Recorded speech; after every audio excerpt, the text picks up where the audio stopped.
옆에 분들하고 인사합시다. 주의 이름으로 축복합니다.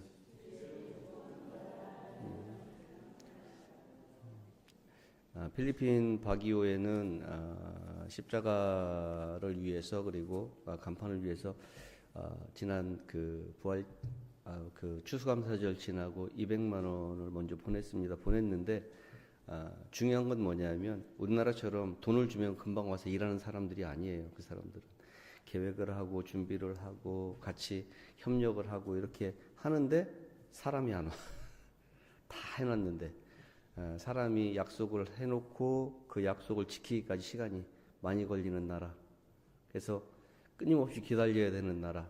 그래서 선교사님이 말씀하시기는 15일부터 일이 시작될 것 같다고. 구조도 어떻게 만들지 구조도 나왔고 다 계획은 됐는데 일꾼들하고 약속한 시간이 조금씩 딜레이 되면서 이제 15일 날 다음 주 화요일, 화요일, 내일이요?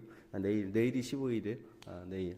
내일 15일부터 일이 시작될 것 같다. 이제 이렇게 말씀을 하셨는데, 그것도 뭐 가봐야 알아 해도 돼야 되는 거죠.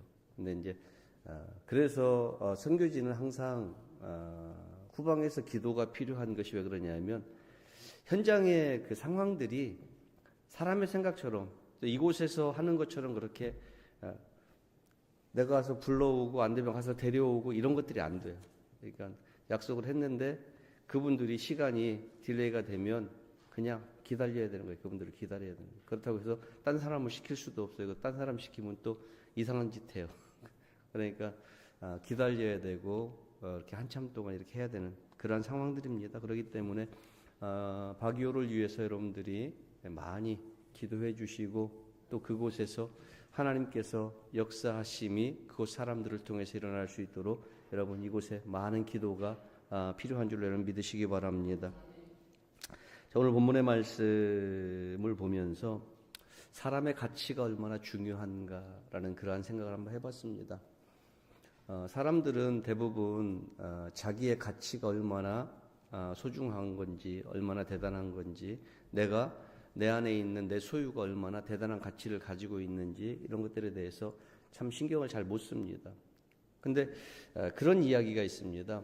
어떤 이야기가 있냐면 사람이 물질이 많은 사람과 물질이 적은 사람이 그 물질을 사용하는 그 모습을 보면 물질이 적은 사람은 이것을 내가 어떻게 폼나게 사용할까 그리고 내가 이것을 어떻게 나를 위해서 쓸까 이런 그 생각을 가지고 한다면 물질이 많은 사람들, 여유가 있고 이런 사람들은 내가 얼마를 쓰는 게 중요한 것이 아니라 내가 쓰는 것이 얼마나 가치 있게 쓰여지는가가 중요하다는 것이죠. 여러분 오늘 우리는 여러분들의 인생이 어떻게 쓰여지는가가 중요한 것이 아니라 여러분들의 인생이 쓰여지는 그곳에서 얼마나 하나님의 가치가 풍성하게 나타나는가에 집중할 수 있는 그러나 여러분들이 될 수 있기를 주 여러분 간절히 축원합니다. 그래서 우리 연무양문교회 성도들이 가는 곳마다 하나님의 가치, 그리스도의 가치가 여러분들을 통해서 나타나게 되기를 주님의 이름으로 간절히 축원합니다. 자, 미국의 그 자동차 왕이었었던 헨리 포드, 지금 여러분들 포드 차들 많이 돌아다니지 않습니까? 그 포드 회사를 만들었던 그 헨리 포드가 사업을 위해서 아일랜드 수도 더블린에 갔다가 어떻게 고아원을 방문하게 됐는데 그 고아원에 가보니까 포드가 바라볼 때에 그냥 자그마한 애들을 위해서 조그만한 강당 하나 있었으면 좋겠다. 애들이 사용할 수 있는 조그만 강당 하나 있었으면 좋겠다라는 생각이 들어서 그 고아원의 아이들을 위한 그 강당을 위해서 한 2,000 파운드 정도를 기부하기로 약속을 하고 나왔습니다.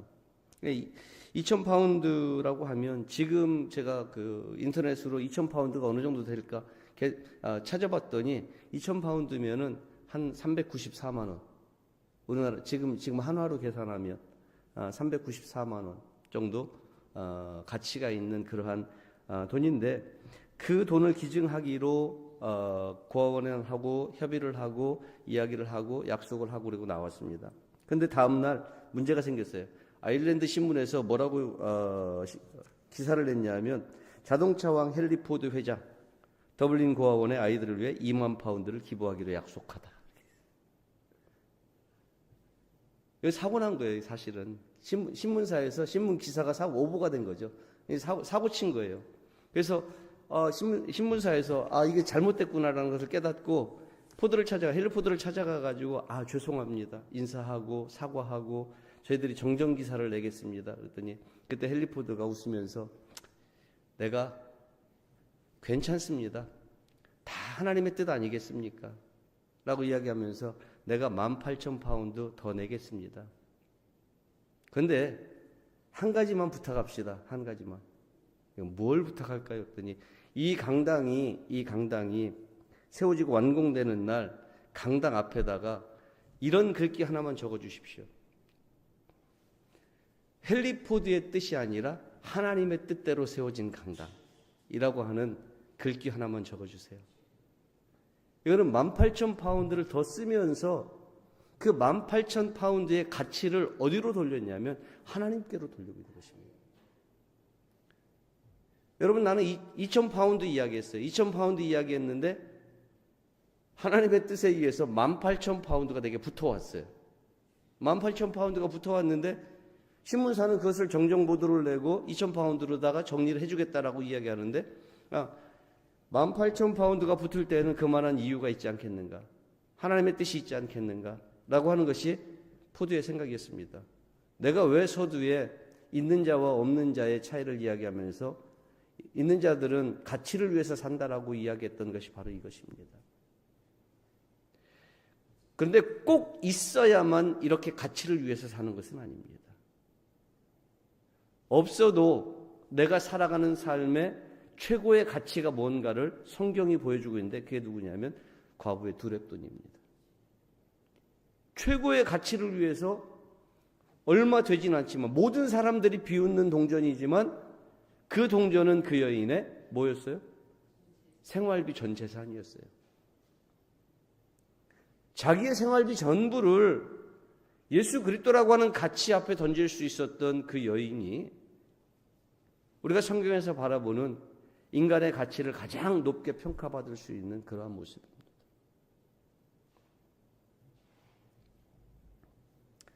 여러분, 항상 기뻐하고 범사에 감사하는 것이 하나님의 뜻이라 이렇게 말씀하고 있습니다. 환경이 바뀌고 상황이 바뀌어도 인생들이 그 말씀을 잘 지키기만 한다면 복의 통로가 되고 더 큰 기쁨과 감사를 낳게 하는 은혜가 될 줄로 여러분 믿으시기 바랍니다. 환경과 상황을 주관하시는 분은 사람이 아닙니다. 하나님이십니다. 하나님의 다스림 안에는 우연이라고 하는 것이 없습니다. 모든 것이 하나님의 섭리며 하나님의 은혜라는 것을 여러분 기억하시기 바랍니다. 그래서 좋지 않은 상황에도 하나님의 뜻과 계획을 볼 수 있는 눈만 있다면 항상 기뻐하라고 하신 말씀이 우리의 삶에 그대로 적용될 줄로 여러분 믿으시기 바랍니다. 사람이 계획하고 일을 하다 보면 그러잖아요. 사람이 계획하고 정부와 조직이 움직이는 것처럼 보이지만 그 거대한 세계의 이면 속에는 사람이 계획하고 정부가 움직이는 것이 아니라 하나님의 손이 우리를 움직이고 있음을 깨닫게 될 줄로 압니다. 하나님의 손길이 나와 세상을 움직이고 계시다는 거죠. 하나님의 섭리를 발견하고 순종함으로 말미암아서 어떤 상황에서도 여러분들이 기쁨과 감사가 끊이지 않는 삶을 사는 여러분들이 되시기를 주님의 이름으로 간절히 축원합니다. 성도들의 화목을 위해서 바울은 이렇게 권면합니다. 14절, 15절의 말씀에 보니까 그렇게 말씀합니다. 또 형제들아 너희를 권면하노니 게으른 자들을 권계하며 마음이 약한 자들을 격려하고 힘이 없는 자들을 붙들어주며 모든 사람에게 오래 참으라. 삼가 누가 누구에게든지 악으로 악을 갚지 말게 하고 서로 대하든지 모든 사람을 대하든지 항상 선을 따르라. 할렐루야. 바울이 지금 데살로니가 전서를 마무리하면서 당부의 말씀으로 편지를 맺으려고 하는데 12절의 말씀에 보니까 뭐라고 말씀하냐면 구하노니 이렇게 이야기합니다. 구한다라는 말씀을 하고 있고요. 14절의 말씀에 보니까 권면한다라는 표현을 쓰고 있습니다. 자, 이 두 가지 표현을 보면서 바울이 데살로니가 교회 성도들에게 권면하고 있는 그 권면의 강도가 조금씩 강해지고 있는 것을 우리가 볼 수가 있죠. 조금씩 강해지고 있습니다. 그러면서 먼저 게으른 자를 권계하라 이렇게 이야기하면서 게으른 자를 권계하라 이렇게 이야기하는데, 게으름은 뭐예요? 하나님의 신실하심과 하나님의 성실하심과 반대되는 것이 게으름입니다. 자, 성실하신 하나님은 지금도 우리를 위해서 일하고 계십니다. 그런데 우리는 우리를 위해서 일하시는 하나님을 믿는다고 하면서 우리는 여전히 하나님 앞에서 게으르다는 것이죠. 그래서 바울은 데살로니가 교회 성도들에게 뭐라고 말하냐면 게으른 자들을 권계하라. 그들을 권면하고 그들을 권면해서 일으켜 세우고 그들에게 성실할 수 있도록 가르치라는 것입니다. 여러분, 교회는 게으른 자들의 모임이 아닙니다. 교회는 성실한 자들의 모임이고 신실한 자들의 모임인 줄로 믿으시기 바랍니다. 그래서 교회는 하나님 앞에 성실해야 되는 것이고요. 교회는 하나님 앞에 신실해야 되는 것입니다. 그래서 하나님의 말씀을 붙잡았을 때 교회는 성도로서 하나님의 뜻을 따라서 순종하고 그 말씀을 가지고 세상 앞으로 나가서 정말 성실하고 신실하게 세상에 하나님의 말씀을 전해야 하는 줄 믿으시기 바랍니다. 이게 교회의 역할인 것이죠. 그래서 교회는 마음이 약한 사람들, 오늘 본문에 그러죠. 마음이 약한 사람들, 특히 박해와 핍박으로 마음이 위축된 사람들을 붙들어주고 격려하고, 그리고 또 육체적으로 약한 사람들, 도덕적으로나 영적으로 자신을 지탱할 수 없는 그러한 사람들, 그런 사람들을 격려하고 위로해야 된다라고 이야기합니다. 여러분, 우리는 교회로 부름을 받았습니다. 하나님께서 우리를 이곳에 세워놓으신 것은 여러분들 개인으로 불러놓으신 것이 아니라 하나님의 교회로 여러분들을 부르신 줄 믿으시기 바랍니다. 그래서 오늘 우리에게 주어진 하나님의 책임은 뭐냐 하면 그겁니다. 마음이 약한 사람들, 박해와 핍박으로 마음이 위축되어져 있는 사람들, 그래서 그 마음이 위축되어서 세상 앞으로 나갈 수 없는 사람들, 이런 사람들을 붙들어주고 그런 사람들을 격려해주고, 그리고 또 육체적으로 연약해서 일어날 수 없는 사람들, 그리고 영적으로 자기 자신을 지탱할 수 없어서 흔들리고 있는 사람들, 이런 사람들에게 여러분들은 뭐가 되냐면 버팀목이 되어줘야 됩니다. 이게 교회입니다. 교회는 세상에서 모범이 되고 빛이 되어줘야 됩니다. 교회가 세상의 빛이 되겠습니다. 교회가 세상의 모범이 되겠습니다. 이런 말들을 하기 전에 교회가 먼저 이렇게 세상의 버팀목이 되어주고 세상의 지지대가 되어주고, 그러므로 말미암아서 세상이 교회에 기댈 수 있도록 그 토대를 만드는 것이 우리의 사명인 줄 여러분 믿으시기 바랍니다. 그 사명 앞에 우리가 해야 될 일이 뭐냐면 감사와 기쁨입니다. 영적으로 지탱할 수 없는 사람들을 만났을 때 여러분들 어떻게 합니까? 영적으로 지탱할 수 없는 사람들을 만났을 때 우리가 곤란하면 하는 이야기가 있습니다. 뭐요? 같이 기도해 봅시다.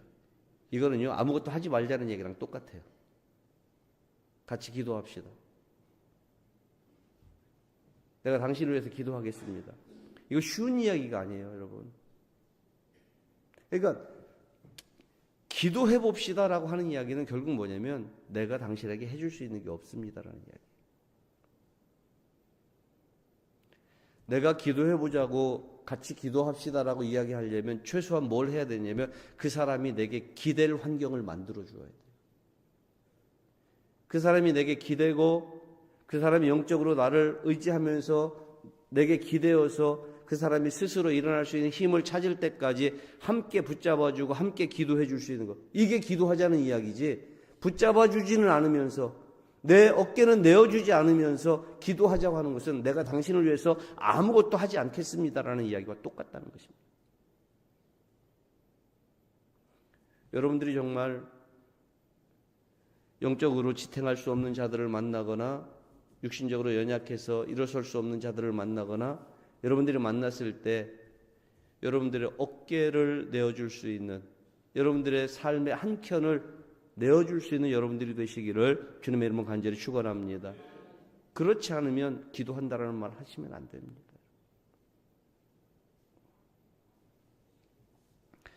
그렇게 여러분들의 어깨를 내어주고 그리고 함께 기도함으로 말미암아서 선으로 악을 이기는 교회가 되어야 되는 것입니다.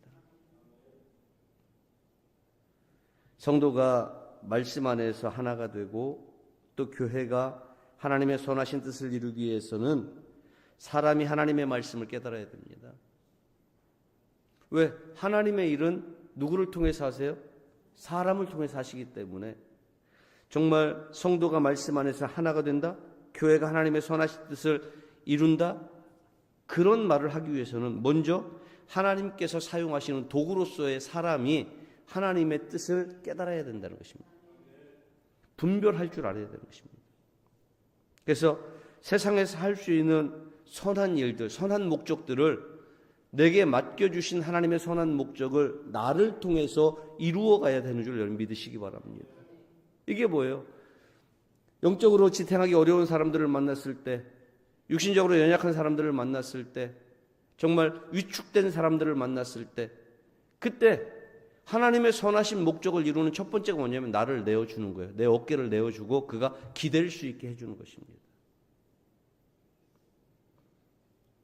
나한테는 기대지도 못하게 하면서 기도는 하자고 하는 것은 그것은 잘못된 것입니다.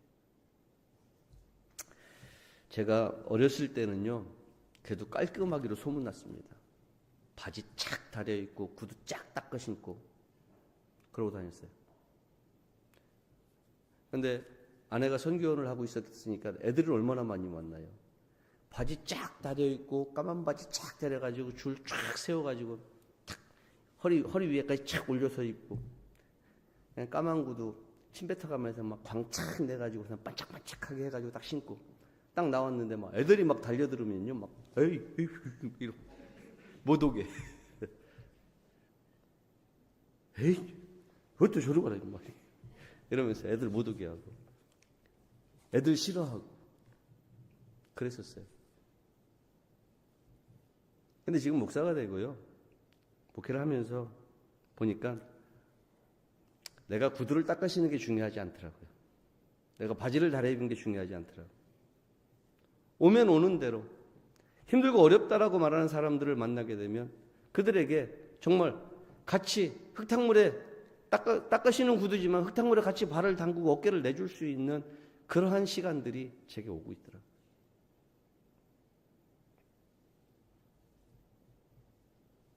하나님은 나한테 바지를 다려입게 할 때도 선한 뜻을 가지고 계시지만은 구두를 닦아 신을 때도 선한 뜻을 가지고 계시지만은 그 닦아 신은 구두를 가지고 흙탕물에 발을 담그게 할 때도 하나님은 선한 뜻을 가지고 계십니다. 여러분들이 어떤 환경과 어떤 상황 속에 있다 할지라도 여러분들의 인생에서 누군가 하나님께서 나를 그 사람을 내게 붙여준 것이라고 여겨지는 그 순간에는 여러분들이 정말 여러분들의 것을 아낌없이 내어줄 수 있는 그러한 우리 연무양목교 성도들이 되시길 주님의 이름으로 간절히 축원합니다. 그래서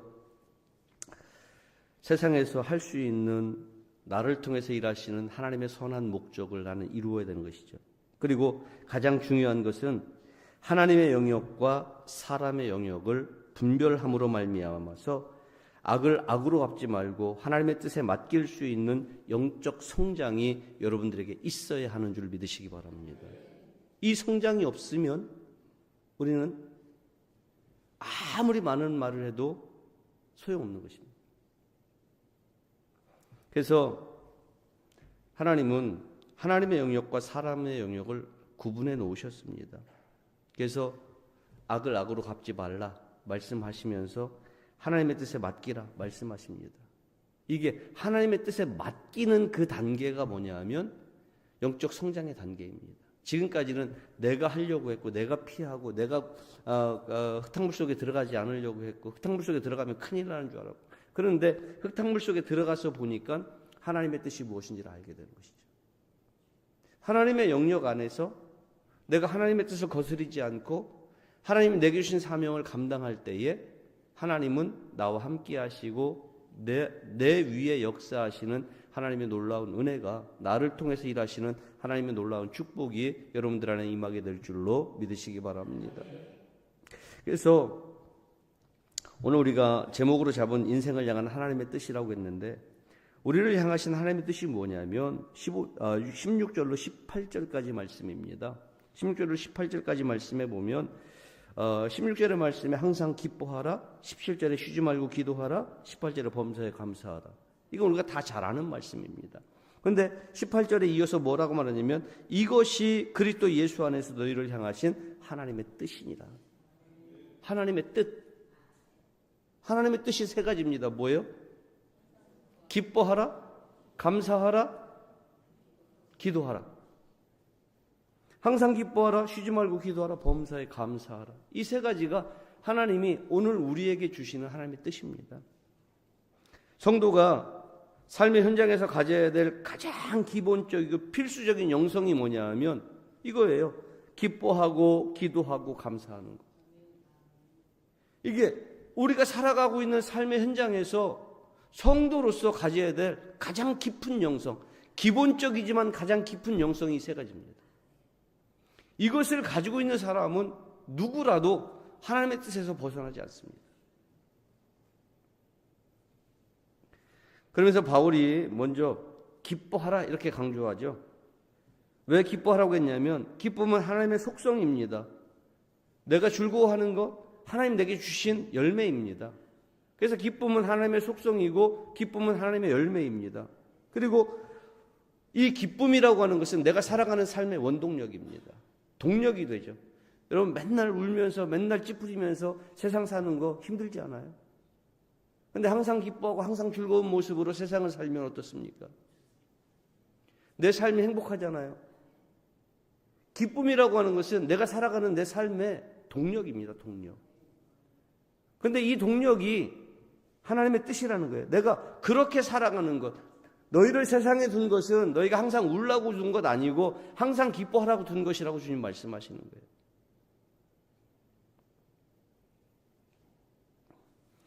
하나님을 신실하게 믿는 자만이 상황과 조건을 초월할 수 있는 믿음 안에서 기뻐할 수 있는 줄 믿으시기 바랍니다.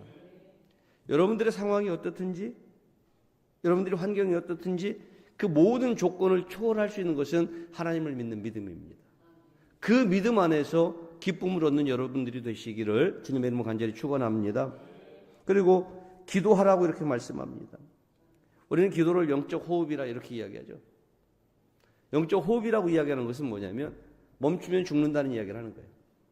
호흡이라는 표현을 썼다는 것은 멈추면 뭐 하는 거예요? 죽는 거예요. 그런데 잠깐 멈춰서는 안 죽어요.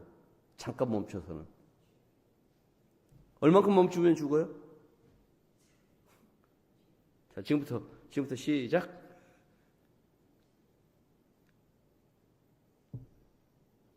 오래 멈춰도 괜찮구나. 잠깐 멈춰서는 안 죽어요. 그런데 이것을 길게 멈추면 죽게 되는 것이죠.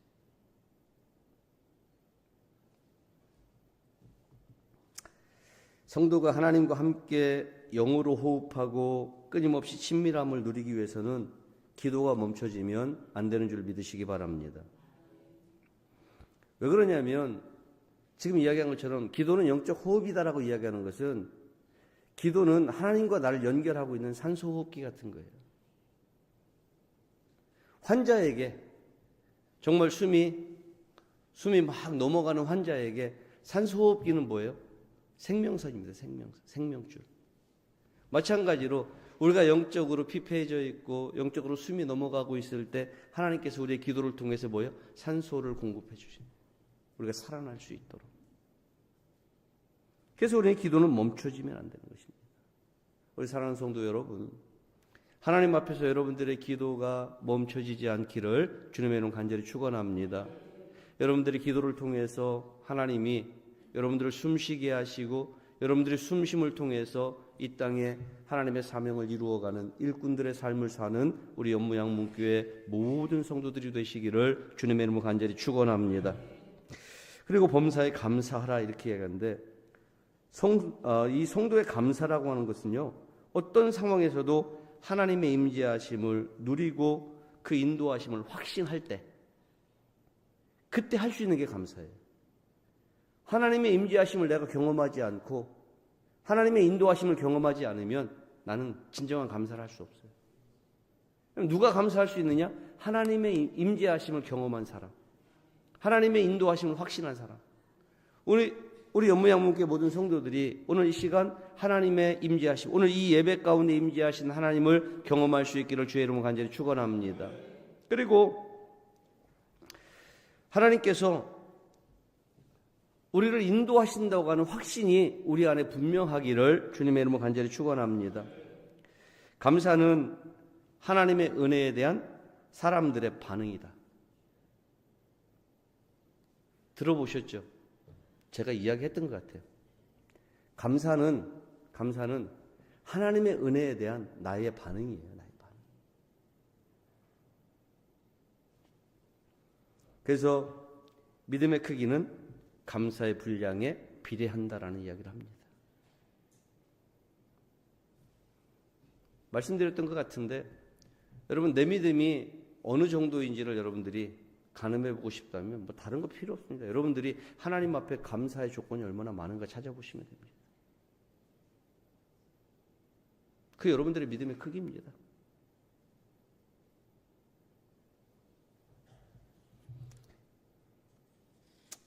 하나님의 은혜에 감사로 반응할 수 있는, 그래서 하나님께서 감사하는 여러분들에게 더 큰 감사의 조건으로 축복하실 수 있는 우리 연무양문교회 성도들 되시길 주님의 이름으로 간절히 축원합니다.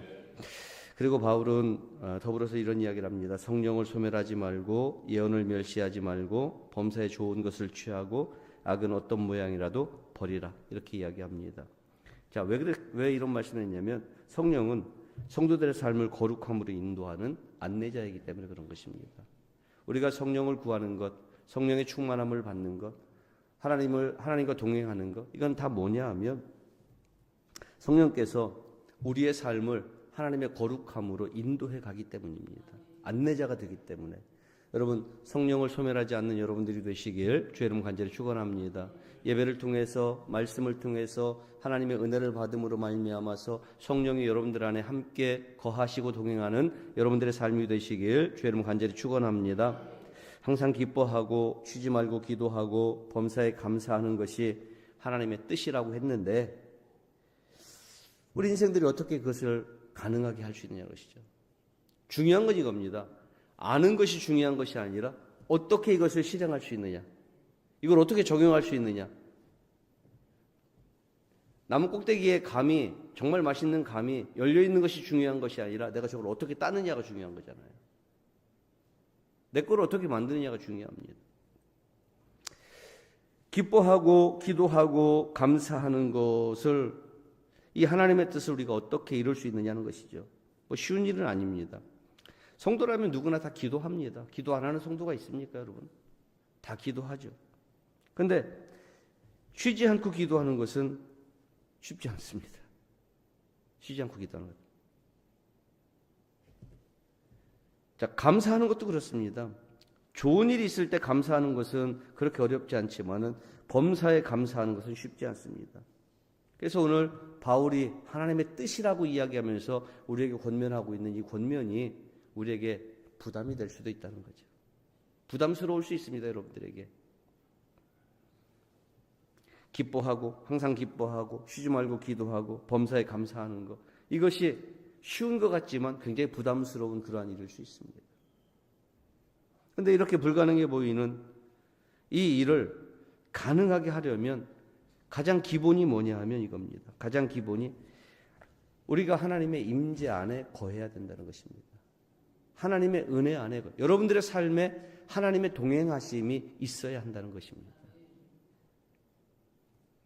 다른 말로 표현하면 성령 충만한 가운데 있어야 된다. 여러분들이 말씀의 지배를 받는 삶을 살아야 된다는 이야기를 하는 거죠. 그리고 하나님과 동행해야 된다, 뭐 하나님을 사랑해야 된다, 뭐 이런 말로 다 우리가 이야기할 수 있겠죠. 여러분, 하나님은 당신의 백성들과 항상 함께 하기를 원하십니다. 그 영광과 능력을 당신의 자녀의 인생들에게 주시기를 원하십니다. 그런데 정말 강력한 죄의 권세가 하나님과 그분의 백성을 분리시켜 놓고 복의 통로를 차단했다는 겁니다. 강력한 죄의 권세가 정말 나도 모르는 사이에 내게 찾아온 그 죄의 권세가 하나님의 백성과 하나님을 분리시켜 놔버렸습니다. 그리고 하나님께서 복을 주시는데 그 복의 통로를 차단시켜 버렸습니다. 그래서 기쁨은 사라지고 기도도 멈춰지고 감사보다는 불평과 원망의 삶이 더 많아졌다는 것이죠. 이걸 우리는 뭐라고 말하냐면 죄인의 삶이라 이렇게 이야기합니다. 죄인의 삶. 여러분들의 입에서 감사보단 불평이 많다면 난 아직도 하나님의 은혜 안에 있지 않구나 라는 것을 여러분 아셔야 됩니다.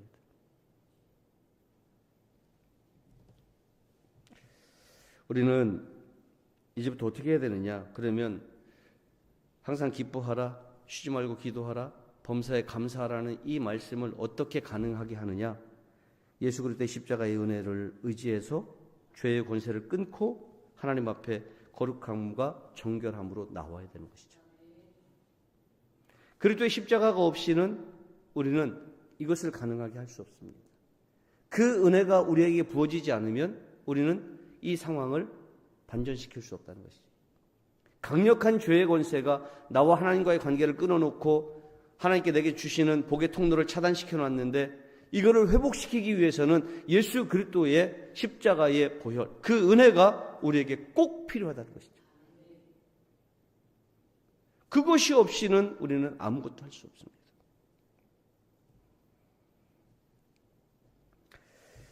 여러분들이 하나님을 삶의 중심에 모시고 항상 기뻐하고 쉬지 말고 기도하고 범사에 감사하는 삶을 그리스도를 통해서 이루시기를 주님의 이름으로 간절히 축원합니다. 성경은 그렇게 이야기합니다. 여호와로 인하여 기뻐하는 것이 너희의 힘이라. 느헤미야서 8장 10절의 말씀에 보면 그렇게 말씀합니다.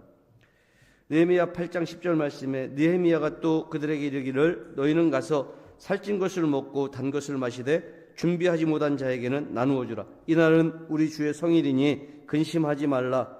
여호와로 인하여 기뻐하는 것이 너희의 힘이니라. 여호와로 인하여 기뻐하는 것이 너희의 힘이라. 여러분, 하나님 때문에 여러분들이 기뻐한다면 그것이 여러분들의 능력이고 여러분들의 힘이 될 줄로 믿으시기 바랍니다. 기쁨과 기도와 감사는 주님을 만난 사람들의 대표적인 태도입니다. 기뻐한다. 그래서 기쁨으로 기도한다. 그리고 감사한다. 이것은 내가 하나님을 만났기 때문에 나오는 나의 기본적인 태도입니다. 항상 기뻐하고 기도하고 감사할 수 있는 것은 그 사람의 영과 그 사람의 삶이 주님 안에서 온전히 회복되었다는 것을 이야기해 주는 거예요. 여러분, 우리가 기뻐할 수 있다면 회복이 시작된 것이고요. 감사할 수 있다면 희망이 열린 것입니다.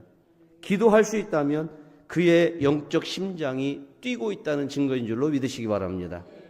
여러분들이 정말 기뻐할 수 있고 감사할 수 있고 기도할 수 있다면 여러분들은 하나님 앞에서 여러분들의 영혼이, 여러분들의 영적 심장이 뛰고 있는 줄로 믿으시기 바랍니다.